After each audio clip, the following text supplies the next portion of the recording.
امام حسین کی شہادت کے بعد یزید نے مسلم بن عقبہ کو 12,000 کا لشکر گراں لے کر مدینہ پر چڑھائی کے لیے بھیجا۔ یہ 63 ہجری کا واقعہ ہے۔ اس نامراد لشکر نے مدینہ طیبہ میں وہ طوفان برپا کیا، قتل و غارت اور طرح طرح کے مظالم ہمسایگان رسول صلی اللہ علیہ وسلم پر کیے۔ وہاں کے ساکنے کے گھر لوٹ لیے، 700 صحابہ کو شہید کیا اور دوسرے عام باشندے ملا کر 10,000 سے زیادہ کو شہید کیا، لڑکوں کو قید کر لیا۔ ایسی ایسی بدتمیزیاں کی جن کا ذکر ناگوار ہے۔ مسجد نبوی کے ستونوں میں گھوڑے باندھے، 3 دن تک مسجد شریف میں لوگ نماز سے مشرف نہ ہو سکے۔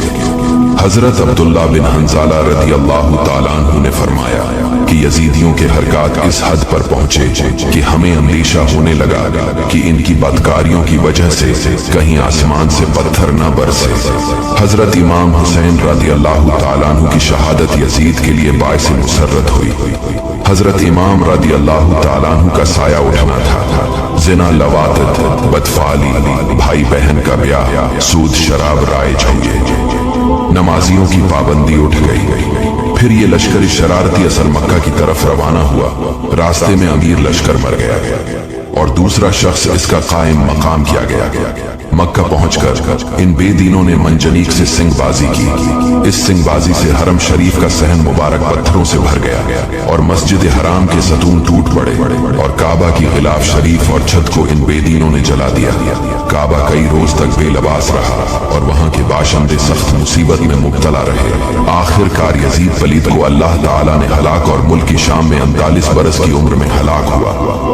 ہنوز قتال جاری تھا کہ یزید ناپاک کی ہلاکت کی خبر پہنچی۔ حضرت ابن زبیر رضی اللہ تعالیٰ عنہ نے ندا فرمائی کہ اہل شام، تمہارا طاغوت ہلاک ہو گیا۔ یہ سن کر وہ لوگ ذلیل و خوار ہو گئے اور لوگ ان پر ٹوٹ پڑے۔ اہل مکہ کو ان کے شر سے نجات ملی۔ اہل حجاز، یمن، عراق اور خراسان نے حضرت عبداللہ بن زبیر رضی اللہ تعالیٰ عنہ کے دست مبارک پر بیعت کی اور اہل مصر اور شام نے معاویہ بن یزید کے ہاتھ پہ بیعت کی۔ یہ معاویہ اگرچہ یزید پلید کی اولاد سے تھا مگر آدمی نیک اور صالح تھا۔ معاویہ بن یزید کے انتقال کے بعد اہل مصر شام نے بھی عبداللہ بن زبیر رضی اللہ تعالیٰ عنہ کی بیعت کی۔ اس کے بعد مختار نے ابن سعد اور اس کے بیٹے اور شمر ناپاک کی گردن مارنے کا حکم دیا اور ان سب کے سر کٹوا کر حضرت محمد بن حنفیہ برادر حضرت امام رضی اللہ تعالیٰ عنہ کے پاس بھیج دیے اور شمر کی لاش کو گھوڑوں کے سموں سے روندوا دیا جس سے اس کے سینہ اور پسلی کی ہڈیاں چکنا چور ہو گئی۔ شمر حضرت امام رضی اللہ تعالیٰ عنہ کے قاتلوں میں سے ہے اور ابن سعد اس لشکر کا قافلہ سالار کمانڈر تھا جس نے حضرت امام رضی اللہ تعالیٰ عنہ پر مظالم کے طوفان توڑے۔ آج ان ظالمان ستم شیار اور مغروران نابکار کے سرتن سے جدا کر کے دشت بدشت ہرائے جا رہے ہیں اور دنیا میں کوئی ان کی بے کسی پر افسوس کرنے والا نہیں۔